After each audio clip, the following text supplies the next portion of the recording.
Greetings everyone. Days ago, I had the great opportunity of having an interview with former Valve writer Marc Laidlaw that focuses on his work on Dota 2. I asked him 12 questions about his career in writing the lore, which revealed some interesting views to the development process of hero lore, as well as his personal viewpoints on his past career as a writer for Dota. After these questions, I shared with him my replies to some of these answers, to which Laidlaw reciprocated with additional insights on Dota's writing and his further opinions on the animated series of Dota Dragon's Blood. Without further ado, let's begin. I have noticed that there are two moons orbiting the planet of Dota 2. There's the Mad Moon, and the moon associated with Salamene, the moon goddess.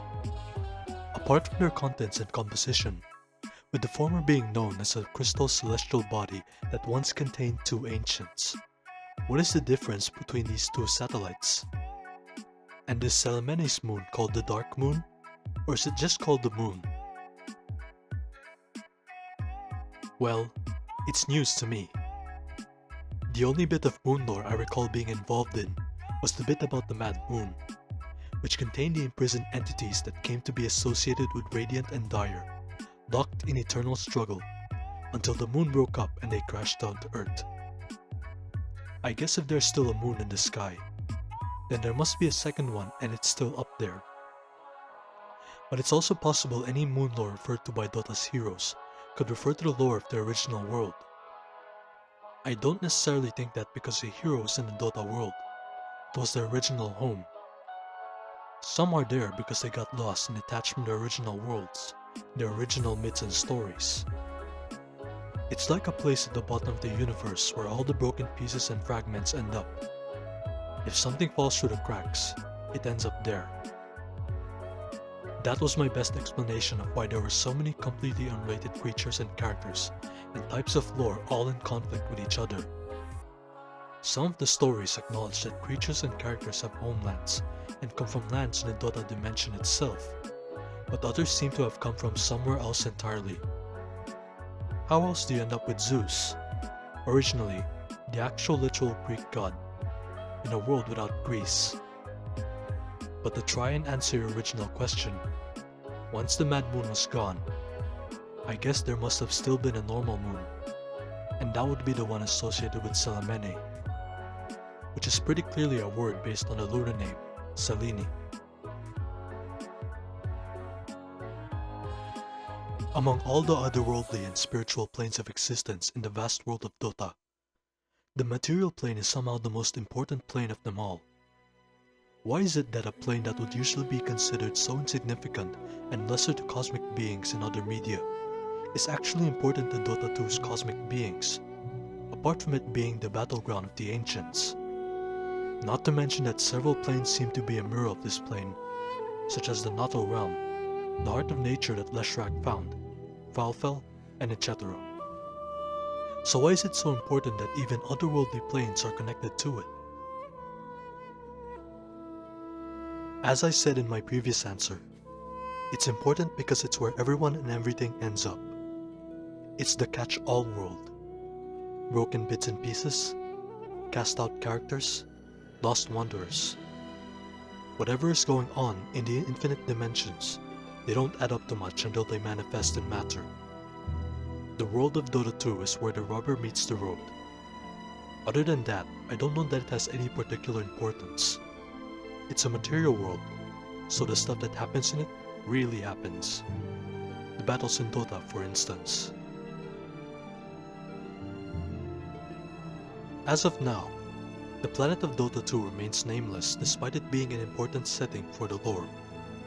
It is only named with generic nouns such as the Earth, with a lowercase e, or the terrestrial sphere. Was it ever supposed to have a name, or is it going to remain nameless?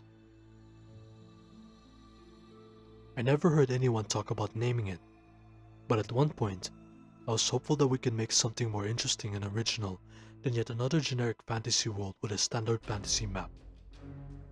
Since Dota was a digital game, I thought we could model a world or dimension that wasn't just a traditional planetary sphere. Maybe it was shaped like a scroll or a movie strip, and you could rotate that and zoom in on it, and find out the names of different places related to each other in unexpected ways. It might be an interesting shape you could rotate and stretch, and the topography could change. But in the end, there was no one to actually design that, so they ended up just making a standard 2D map. Then we had the problem of figuring out where these different regions were supposed to be on that map. Personally, I found this approach disappointing, but it is easy to understand the map. There wasn't really time to do anything more complex. This may be a controversial question to ask, but I think it's justified by the amount of people who complain about this. Moving on to my question. Why are most of, if not all, the heroes the last of their kind or loners? I think this may relate to what I mentioned earlier. The world of Dota being a place where characters end up when they are lost, cut off from their original worlds. Maybe they are gods of a religion with no more followers, for instance. Where do such entities end up? Do they fade away? Do they wander off?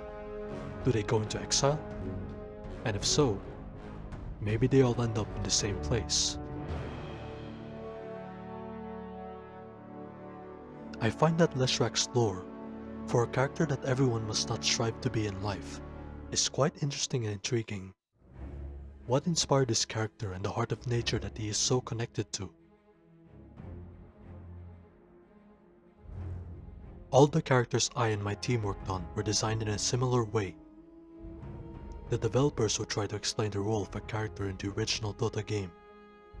They would tell us their attributes, their various abilities, and they would tell us things that were most important about that character to the fans. Sometimes that was the most important thing we were told.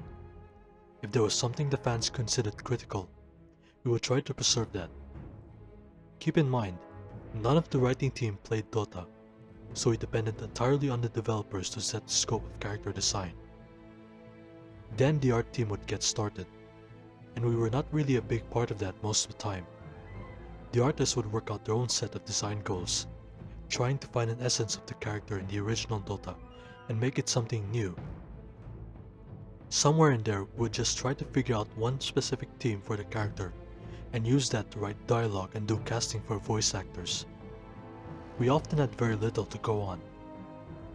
When I designed Anti-Mage, for instance, I was picturing a Solomon Kane type, a witch hunter warrior, sort of a creepy stern Puritan, and I wrote lines and got a performance for that.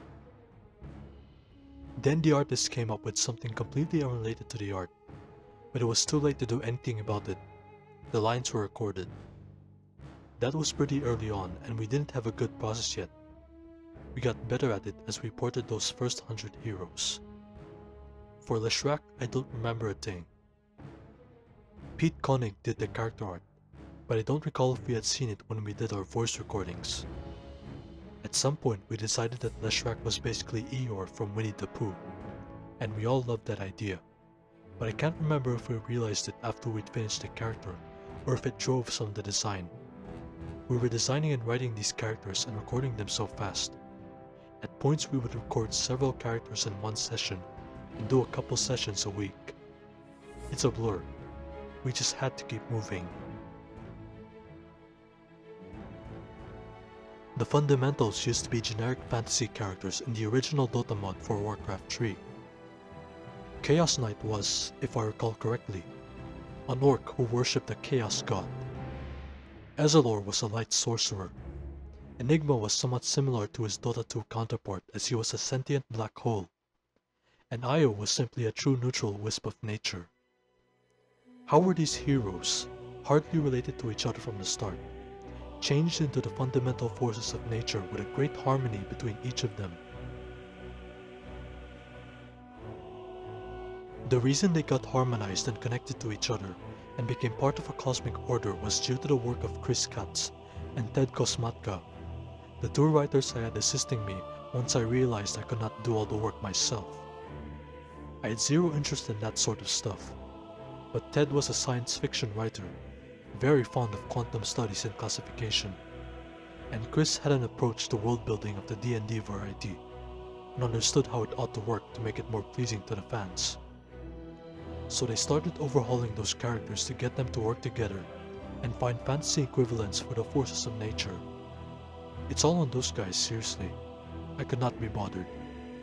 I tried not to take lore seriously. It was impossible for me, considering we were given this big jumble of things from the original game, many of which were just things fans loved and wanted to have in a mon, with no consideration at all of whether they made any sense. They had Warcraft lore, and Valve couldn't use any of that. But the fans could do whatever they wanted. It was a huge mess and a headache, but I tried not to let it bother me. I just wanted to write little backstories that were fun to read, and lines of dialogue that were fun to hear.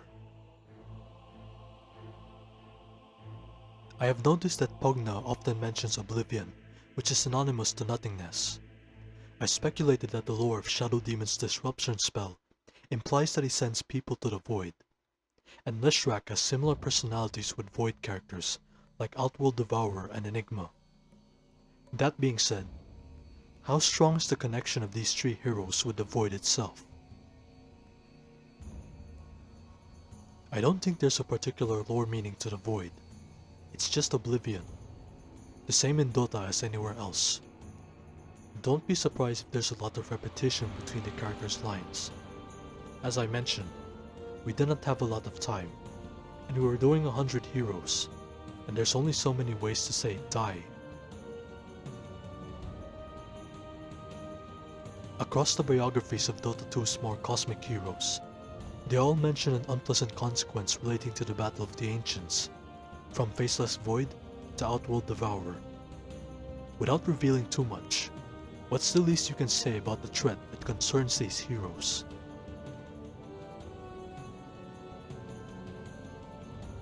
No idea. This might be something Ted or Chris had a clue about. Then again, we made stuff up to sound cool, not thinking that it was going to have to be explained in detail. But when you're making up fantasies, you always want to make connections between things, to fire people's imaginations. The explanations don't really matter. What matters is that when you think about this stuff, or you hear an evocative name, you get a kind of buzz from it. I'm into the buzz, not the buzzkill.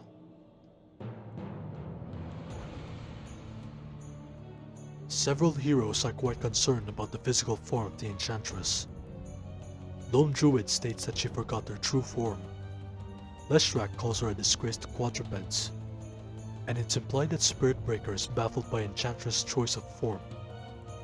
What's the hullabaloo about Enchantress' body all about? Sounds more like they're finding ways to insult her? I don't know. If you're a deer, you're going to be irritated with a deer who's half human. They're just biased towards their own forms maybe. Not sure if there's a deeper story, and I don't remember adding anything in particular. Were there any influences from real-life mythologies and religions in Dota 2's lore? Well, stuff like Zeus being based on Greek myth, and there are lots of heroes based on Asian myth and legend, right?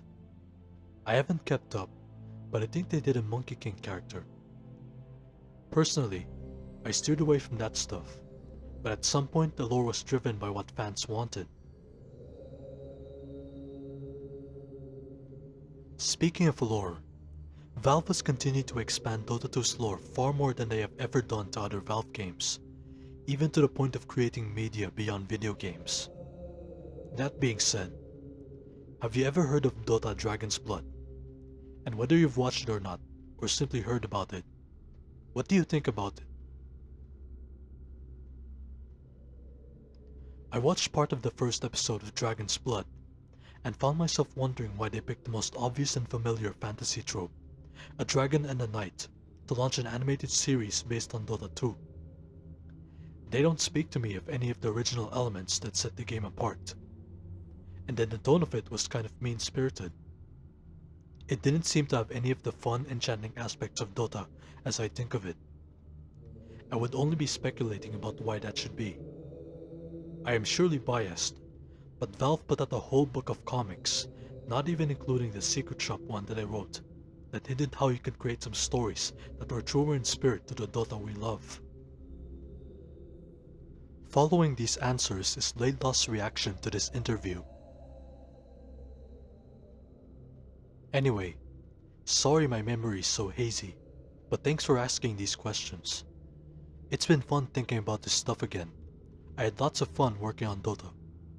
I was the original writer on the project, and had to create the template for how to write and record dialogue that we could use for over 100 heroes. I wanted to stick with the project until we had parity, and had ported over every single hero from the original Dota. But things slowed down a lot near the end, and I was shifted to another project around the time that Chris and Ted were working on Phoenix. But I saw it go from a scrappy mod that I couldn't understand at all, to the first few internationals, and to a point where I was playing it every night with friends. And although I never got to be any good, at least I was occasionally not embarrassing. Phantom Assassin was my favorite hero to play, but I haven't touched the game in years. After Laidlaw gave me his answers to my questions, I shared with him my personal thoughts on these answers, to which he replied to some of them with interesting insights on the writing of Dota 2. It would be very hard to break it down into which ones did you write, because beyond the first few, as soon as Chris and Ted got involved, we all worked over each other's stuff occasionally. I'm sure there are characters that are basically all the work of one person. Chris' first character, as I recall, was Batrider, and he really did a fantastic job with it, and I was always confident that any of us could cover a character in a pinch. But it was still always good to check each other's work and get feedback. And since we did the voice sessions together, we often came up with lines there. It was typically a collaborative process.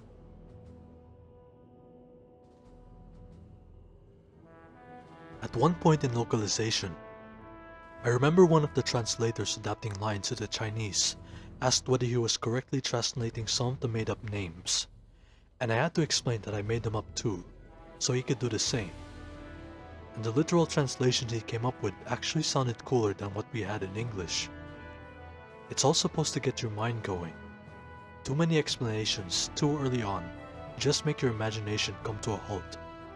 That's no fun. I saw nothing I recognized in the Dragon's Blood thing. We had started to come up with what I thought was kind of a cool idea about dragon cultures, their wisdom and literature and stuff that's hinted at in the lore. They seem to just start over from scratch in the Netflix series. I watched a little bit of the first episode of Arcane show based on League of Legends, and they took a much more interesting approach. It looked really fresh and original and fun. However, I didn't watch much of that one either. And there you have it. 12 questions about Laidlaw's work on the lore of Dota 2, and 3 additional insights on the writing process of Dota 2, and his opinion on Dragon's Blood. I hope you enjoyed this video and learned something cool about it. Thank you, and I'll see you all in the next video.